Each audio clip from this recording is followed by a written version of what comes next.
భయంకరమైన Nipah virus అయితే కేరళలోకి కనిపించింది.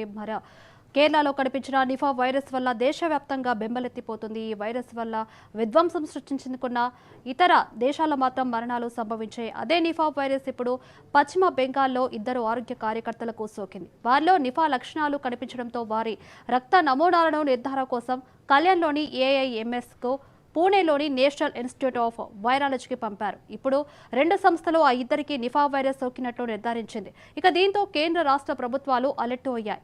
కేంద్ర ప్రభుత్వం జాతీయ జాయింట్ అవుట్ బ్రేక్ రెస్పాన్స్ టీంను హుటాహుటిన పశ్చిమ బెంగాల్కు పంపింది. ఈ టీం రాష్ట్ర ప్రభుత్వంతో కలిసి నిఫా నివారణ చర్యలు చేపట్టనుంది. మరోవైపు భారత్ నుంచి వచ్చే ప్రయాణికులకు క్షుణ్ణంగా పరీక్షలు చేసిన తర్వాతే చైనా, థాయిలాండ్లు తమ దేశంలోకి అనుమతిస్తున్నాయి. ఇప్పుడు ఆయా దేశాల్లో విమానాశ్రయాల్లో కోవిడ్ తరహా స్క్రీనింగ్ చర్యలను ప్రవేశపెట్టినట్లు సమాచారం. నిఫా వైరస్ అనేది గబ్బిలాలు లేదా పందుల నుండి మనుషులకు సోకే ఒక ప్రాణాంతక జునెటిక్ వైరస్. ఇది తీవ్రమైన శ్వాసకోశ ఇబ్బందులు, మెదడు వాపుకు కారణమవుతుంది. ఇది కలుషితమైన పండ్లు, వాటి రసం లేదా వ్యాధి సోకిన జంతువులతో ప్రత్యక్ష సంబంధం ద్వారా వ్యాపిస్తుంది. అలాగే మానవుల మధ్య కూడా పరిమితంగా వ్యాపించగలదు. దీనికి నిర్దిష్ట చికిత్స లేదు. ఇప్పటి వరకు వ్యాక్సిన్ కూడా లేదు. నిఫా వైరస్ రాకుండా ఉండాలంటే ఏం చేయాలంటే ఈ వైరస్ వ్యాప్తి ఎక్కువగా ఉన్న ప్రాంతాల్లో ముఖ్యంగా గబ్బిలాలు, పందులతో సంబంధాన్ని నివారించాలి. జంతువులు కలుషితం చేసే ఆహారాలు, పచ్చి ఖర్జూర రసం లేదా పాక్షికంగా తిన్న పండ్లకు దూరంగా ఉండడం కూడా మంచిది.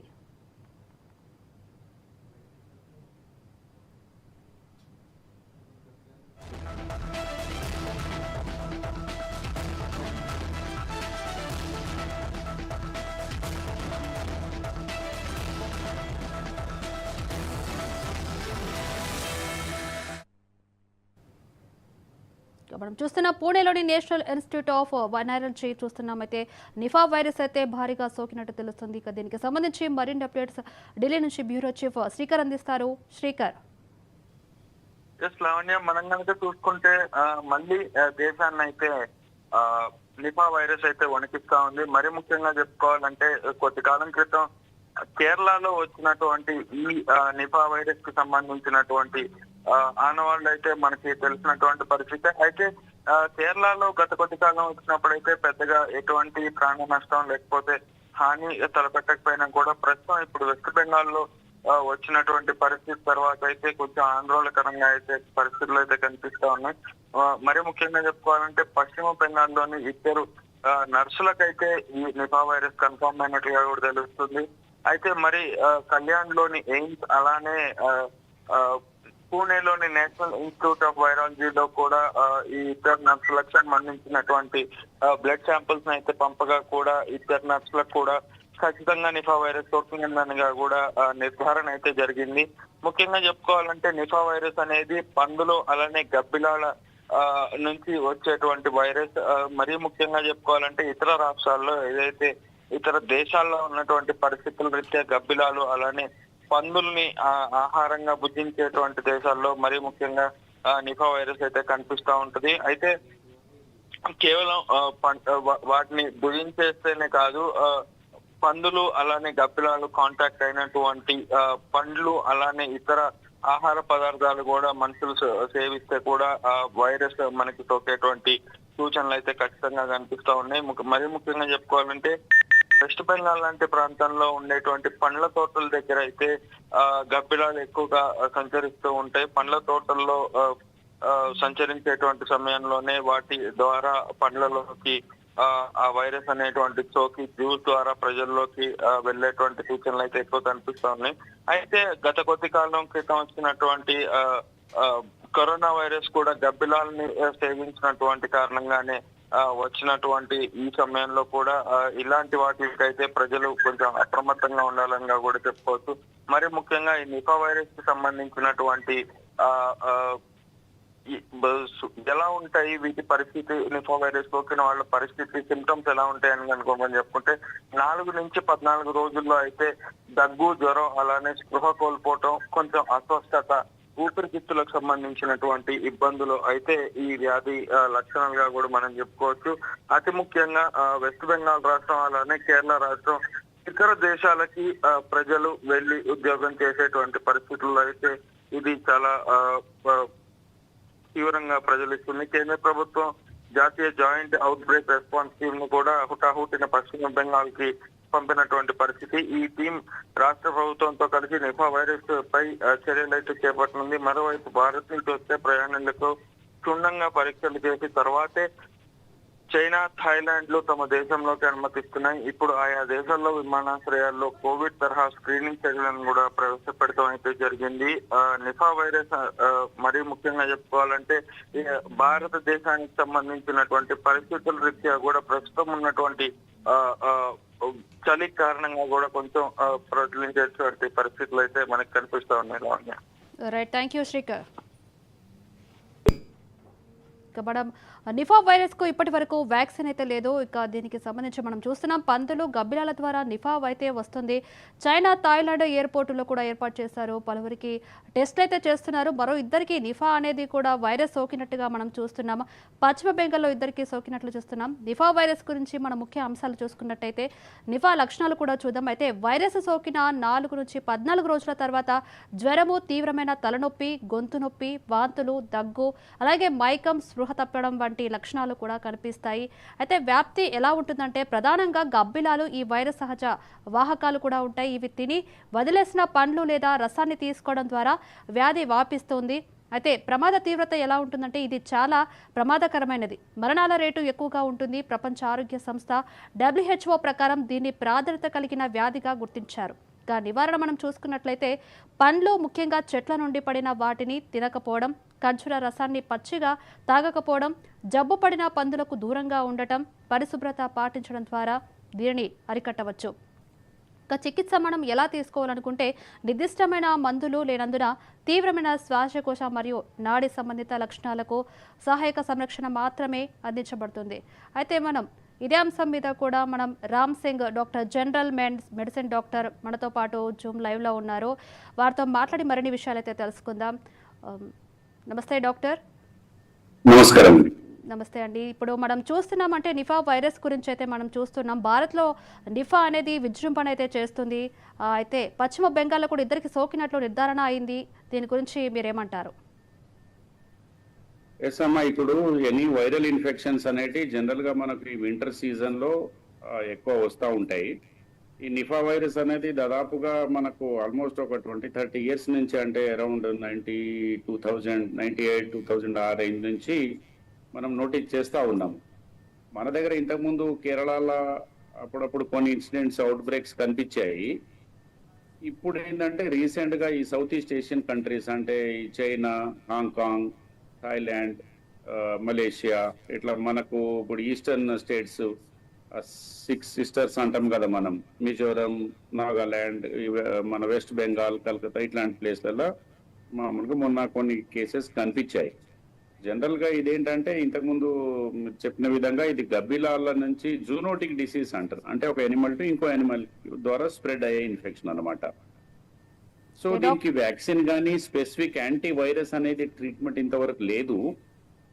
కాబట్టి డాక్టర్ స్టాండ్స్ కానీ ఎయిర్పోర్ట్స్ కానివ్వండి, మార్కెట్లలో కానీ ఇప్పుడు ఏవైతే ఇప్పుడు మన మాల్స్ వచ్చాయి మన దగ్గర ట్రెండ్ ఇప్పుడు స్టార్ట్ అయింది కదా గత 20 సంవత్సరాల నుంచి. సో ఎక్కువ మాస్ ఉండే దగ్గర ఎవరైనా ఒకళ్ళు ఇన్ఫెక్టెడ్ పర్సన్ అక్కడ ఉంటే వాళ్ళ ద్వారా ఇంకొక ఈ వైరస్ స్ప్రెడ్ అయ్యే ఛాన్స్ ఉంటుంది.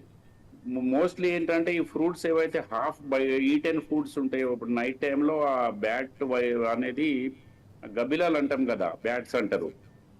ఈ గబ్బిలాలు కొన్ని ఫ్రూట్స్ తినేసి వదిలేస్తూ ఉంటాయి కాబట్టి వాటిని తినకుండా ఉండడం, దూరం ఉండడం ఇంపార్టెంట్. ప్లస్ ఈ నాన్ వెజిటేరియన్ తినేవాళ్ళు కొంతమంది పిగ్స్ తినడం వలన కూడా వాటికి ఆ వైరస్ ద్వారా మనకు సోకే ఛాన్స్ ఉంది. ఎవరికైతే ఇన్ఫెక్షన్ వచ్చి ఉందో వాళ్ళకి ఏదన్నా మనకు రొటీన్ వైరల్ ఇన్ఫెక్షన్ వల్ల ఏమంటామంటే జలుబు, దగ్గు, కోల్డ్, కాఫ్, తర్వాత హెడేక్, మయాలజియా అంటే బాడీ పెయిన్స్, మజిల్ పెయిన్స్ ఇట్లాంటి సిమ్టమ్స్ వచ్చి సడన్ గా వీళ్ళు ఫ్యాటల్ అయిపోతారు. అంటే 50 to 70% ఒక్కోసారి లంగ్ ఫెయిల్యూర్, ఎన్కెఫలైటిస్ అంటే మెదడుకి ఇన్ఫెక్షన్ స్ప్రెడ్ కావడం, ఇవి చాలా బ్యాడ్ గా ఉంటాయి ఈ కాంప్లికేషన్స్. కాబట్టి prevention is better than cure. అంటే ఇంతకు ముందు మనం ఎట్లయితే కరోనాలో అప్పటి నుంచి చూస్తున్నాం, ఇప్పటికి కూడా చాలా మంది ఈ మాస్ ఏరియాలకు పోయినప్పుడు ఆ మాస్కులు వాడడము, వైరస్ కి దూరంగా ఉండడము, బయట నుంచి ఇంట్లోకి వచ్చినప్పుడు హ్యాండ్స్ అన్ని వాష్ చేసుకోవడము, కాళ్ళు కడుక్కోవడము, కొంచెం పర్సనల్ హైజీన్, ఫ్యామిలీ హైజీన్, సొసైటీలో గుంపులుగా ఉండే దగ్గర వెళ్లకుండా ఉంటే మనం కొంతవరకు దీన్ని ప్రివెంట్ చేయొచ్చు. హాఫ్ ఈటెన్ ఫ్రూట్స్ ఏవైతే ఉంటాయో, అందరు జనరల్ గా ఎవరైనా ఫ్రెష్ ఫ్రూట్సే కొంటారు, కానీ ఏదో రకంగా ఇప్పుడు చిన్న పిల్లలు కావచ్చు, తెలియని వాళ్ళు కావచ్చు, అదేదన్నా కొన్ని పక్షులు తిన్న ఫ్రూట్స్ మంచిగా ఉంటాయని చెప్పేసి తినే అలవాటు ఉంటుంది మన గ్రామ స్థాయిలలో కానీ తెలిసి తెలియని డాక్టర్ వాళ్ళు. అంటే 4 అట్లాంటివి రోజుల కొంచెం నుంచి అవాయిడ్ చేయాలి. డాక్టర్ అంటే 4 అమ్మా రోజుల నుంచి 14 రోజుల వరకు కూడా మనకి నిఫా వైరస్ అనేది సోకినట్టు మనకు తెలియదు కదా. అంటే తెలిసిన తర్వాత తలనొప్పి, అలాగే జ్వరము, గొంతు నొప్పి కూడా వస్తుంది. ఈ వైరస్ సోకిన తర్వాత అంటే ఎలాంటి దీనికి వ్యాక్సిన్ కూడా లేదని అంటున్నారు. మరి పరిస్థితి ఎలా ఉండబోతుంది? అసలు భయంకరమైన నిఫా వైరస్ మనకి సోకితే ప్రజలు ఎలాంటి జాగ్రత్తలు తీసుకోవాలి ముందు జాగ్రత్తగా? అంటే ప్రజలు ఎప్పుడు కూడా ఏమవుతుందంటే ఏదైనా వైరల్ ఇన్ఫెక్షన్స్ వచ్చినప్పుడు వాటి లక్షణాలు ఎట్లుంటాయంటే headache, body pains, muscle pains, joint pains ఇట్లా ఉండి రెస్పిరేటరీ అండ్ న్యూరలాజికల్ సిమ్టమ్స్ ఈ నిఫాతోని కనిపిస్తున్నాయి. కాబట్టి అట్లాంటప్పుడు వాళ్ళు డాక్టర్స్ అడ్వైస్ తీసుకోవడము, ఫస్ట్ ఎయిడ్ తీసుకోవడము, తర్వాతనేమో ఆ వైరస్ అనేది వైరల్ కల్చర్ అని చేస్తాము. వైరల్ కల్చర్ అనేది ఇండియాలో మనకు పూనాలో ఒకటి వైరల్ ఇన్స్టిట్యూట్ ఉంది, దాన్ని స్టడీ చేస్తారు, సీరం తీసి అక్కడ పంపిస్తాము. సో దాని ద్వారా మనకు మనం కల్చర్ చేసిన తర్వాత ఆ ట్రీట్మెంట్ తీసుకోవచ్చు. అంటే సిమ్టమాటిక్ ట్రీట్మెంటే ఉంటుంది, స్పెసిఫిక్ యాంటీ వైరస్ ఇది ఉంది అని చెప్పడానికి లేదు ఇంతవరకు. డాక్టర్ అంటే ఇంతకుముందు మనం చూసాం, కరోనా టైంలో కూడా మనము చూసాము వ్యాక్సిన్ లేదని మరణాల సంఖ్య కూడా అప్పట్లో మనం బాగా చూసాము. ఇప్పుడు నిఫా వైరస్ వచ్చిన తర్వాత కూడా మరణాల సంఖ్య పెరిగే అవకాశం ఉందని అంటున్నారు. మరి దీనికి మనం ఎలా తీసుకోవచ్చు?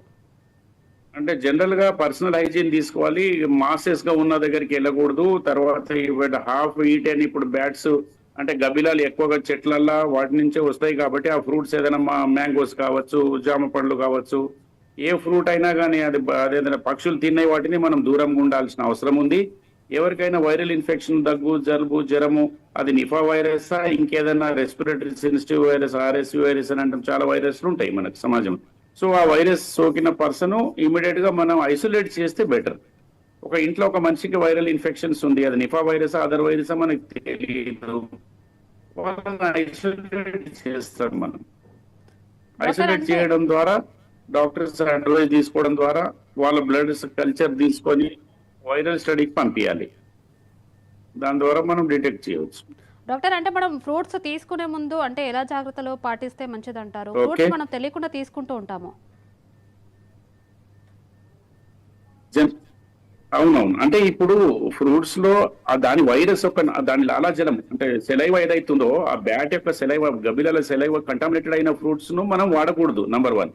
ఒకవేళ ఏమైనా వాడదలుచుకున్నా కానీ వాటిని క్లీన్ గా మనం అయితే అది హాఫ్ ఈటెన్ ఉందనుకోండి, తిన్న ఫ్రూట్ ఉంటే ఆ పార్ట్ని ఎక్సైజ్ కట్ చేసేసి మనము వాటిని మంచిగా కొంచెం గోరువెచ్చని నీళ్ళలో క్లీన్ చేసుకొని కొద్ది సాల్ట్ అట్లాంటి వాటి వల్ల క్లీన్ చేసుకొని ఫ్రూట్స్ వాడడం బెటర్.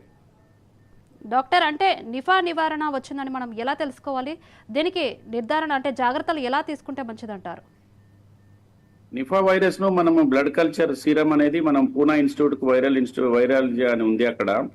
వైరల్ ఇన్స్టిట్యూట్ మనకు పూనాలో ఉంది. అక్కడ బ్లడ్ సీరం తీసి మన ల్యాబ్ నుంచి సీరం అక్కడ పంపించేస్తే 4 days నుంచి 14 days ఆ 2 weeks టైంలో దాని ఇంక్యుబేషన్ పీరియడ్ అంటాం వైరస్ కి. ఆ ఇంక్యుబేషన్ పీరియడ్ లో అది పాజిటివ్ ఉంటే ఆ పర్సన్ ను మనం అవాయిడ్ చేయాలి. ఇంట్లో కానీ ఆఫీసులలో కానీ వర్కింగ్ ప్లేస్లలో కానీ వాళ్ళని ఐసోలేట్ చేయడం వల్ల ఇంకో వాళ్ళ స్ప్రెడ్ ను మనం బ్రేక్ చేయగలుగుతాము. అక్కడ వాళ్ళని అవాయిడ్ చేయవచ్చు మనం. Thank you doctor. ఓకే అమ్మా, నమస్కారం. నిఫా వైరస్ ను మొదట 1998లో మలేషియాలో గుర్తించారు. అయితే ఆ తర్వాత అది సింగపూర్కు, ఆ తర్వాత భారతదేశానికి వ్యాపించింది. మరి 2001లో కేరళలోని సిలిగురిలో మొదటిసారి నిఫా వైరస్ లక్షణాలు కనిపించాయి. అయితే 5 ఏళ్ల తర్వాత 2006లో ఈ వ్యాధి నిర్ధారణ జరిగింది. మరి 2007లో నాడియాలో రెండవసారి వైరస్ వ్యాప్తి చెందింది. ఈ 2 సంఘటనల్లో 50 మంది వరకు ప్రాణాలు కోల్పోయారు. ప్రపంచంలో ఇప్పటి వరకు బంగ్లాదేశ్, భారతదేశం, మలేషియా, ఫిలిప్పీన్స్, సింగపూర్ మాత్రమే నిఫా వైరస్ కనిపించింది. మే 2024 నాటికి ఈ 5 దేశాల్లో 754 మందికి నిఫా సోకినట్లు ధృవీకరించారు. వీరిలో 435 మంది చనిపోయారు. వైరస్ సోకిన వారిలో సగటు 58% మరణాలు నమోదయ్యాయి. ధీరాజు స్పెషల్ స్టోరీ చూస్తూనే ఉండండి సివిఆర్.